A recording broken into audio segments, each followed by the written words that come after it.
The Supreme Court dropping a blockbuster ruling that looks like a big win for Donald Trump. Presidents have substantial immunity from prosecution for official acts committed while in office, but not for unofficial acts. The Supreme's also kicking the Trump immunity case to a lower court, which is bad news for Jack Smith's case making trial before the election. The former president reacting to the ruling, calling it a, quote, big win for our Constitution and democracy. In the press, well, they're going wild with all sorts of crazy theories. Trump's Supreme Court has decreed him a king. Politically, it's almost like a license to thug in a way. He'd never do it because he's a decent man. But if Joe Biden decided to use SEAL Team 6 to go after his political rivals, according to this case, he may be justified in doing that. Somebody has to make the call as to whether even the preposterous SEAL Team 6 example falls under the ambit of official acts. He said that he could shoot someone in the middle of Fifth Avenue in New York and get away with it. We hopefully will not see him test that theory. It's indeed a frightening scenario. Yeah, Congresswoman and constitutional scholar, AOC, has her own left-wing fantasy. She is threatening to impeach Supreme Court justices.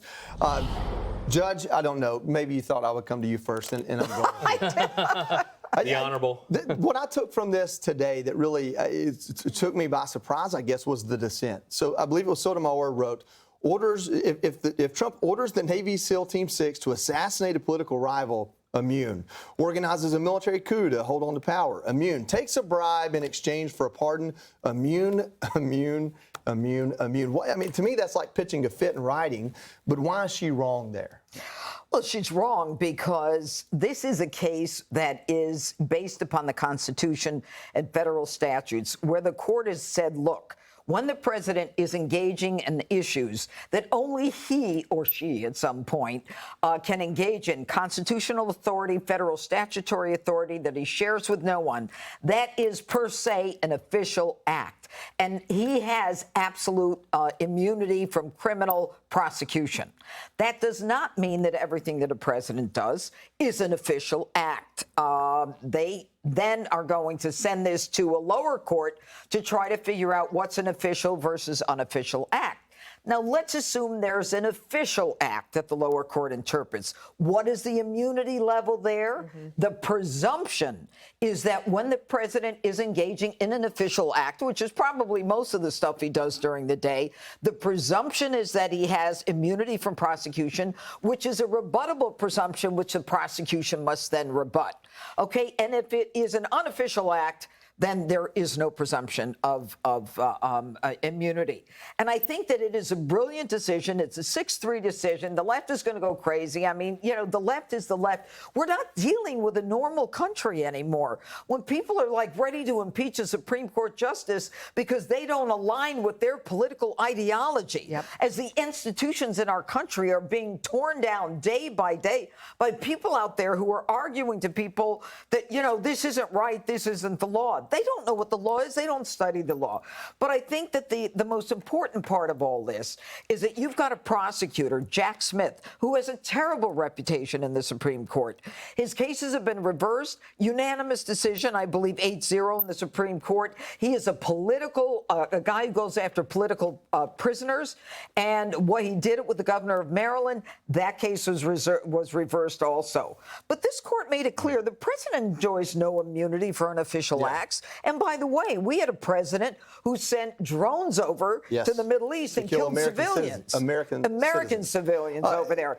But finally, let me just say that this also involves the court that has dampened down the January 6th rioter charges, and that's going to benefit Trump as well. That's it. Greg, does the libertarian in you kind of worry about this at all? Oh, yeah. I was just thinking the other day, oh, my God, I just hope the president doesn't hire SEAL Team 6 to establish a coup. I mean, Sotomayor, she's a judge. She might be smart. I'm assuming she's smart. Does she actually, when they come up with these examples, it's like, you know, the president hires SEAL Team 6 to kill an adversary. So how does this work? Hey, guys, Trump's on the phone. Yeah, he wants us to take out Rosie O'Donnell. All right, everybody in my truck, let's go. How do they come? It's amazing how they cannot stop this hypothetical apocalyptic thinking, whether it's climate change or Trump or abortion, the Supreme Court. It's always this will lead to death and destruction. And meanwhile, back in reality, we're experiencing the results of progressivism in real time with illegal immigration, crime, inflation. They've replaced reality with fantasies of doom. And if they had lived in the real world, instead of this fantasy land that they created around Trump, they would have been able to see the reality of Joe Biden sooner than we all saw, and they would have replaced him long ago instead of allowing this entire delusion to replace everything around them. So they just thought, you know what? An invalid is a better choice than a guy who tells fibs. That's where they are. And that leads me to my eternal question. The Democrats, the media, and especially MSNBC and CNN, they're saying this election now is even more of an existential moment. Trump with the Supreme Court, possibly the Senate or the House, it's the end of the world. Joey Reid says it could be, they might just completely undo the 20th century. Then that goes back, so that goes back to my question, and what is it? Why are you running Joe? If you believe this could be the end of everyone's rights, end of democracy, the start of a dictatorship, why are you running the cadaver in chief? If it doesn't make sense, and it doesn't, then you really don't believe the hoaxes that you're selling. You don't. Mm-hmm. Well, on that point, we saw that montage of media personalities, mostly and politicians, literally crying, you know, this is the end of the world and that the Supreme Court is corrupt and that it's completely partisan. This week, you know, in the last 7 days, we've had decisions where a judge appointed by Trump sided with the liberals. Mm-hmm. A judge appointed by Biden sided with the conservatives. And in this decision, Barrett again kind of split the baby even more and sided with the dissent on how it would work in a court proceeding. So in some ways, both sides do this when it comes to the decisions, depending on what court it's coming from. And they could say, well, that's a liberal judge, so that's going to happen. But these guys on the Democratic side, they don't even bother reading the opinions before. It's almost, they had their talking points beforehand. It's not like you had to read Walter Scott's Ivanhoe.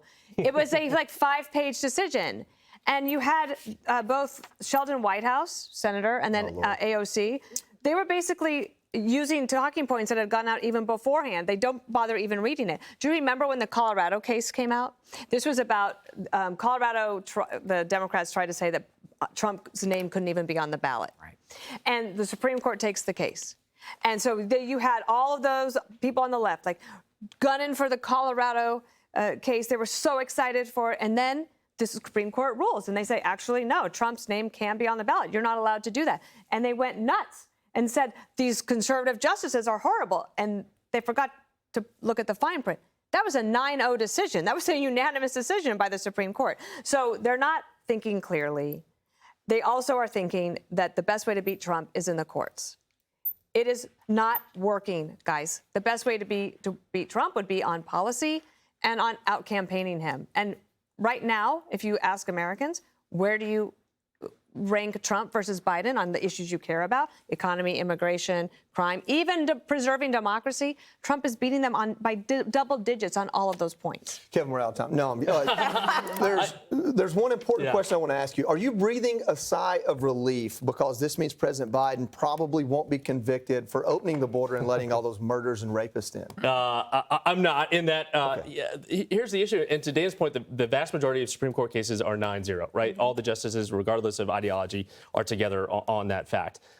And to also Dana's point, I'm more interested in beating Donald Trump at the ballot box. I don't want to be saved by any court. I don't want to be saved by Alvin Bragg. We've got to beat him in November at the ballot box and not worry about these courts intervening.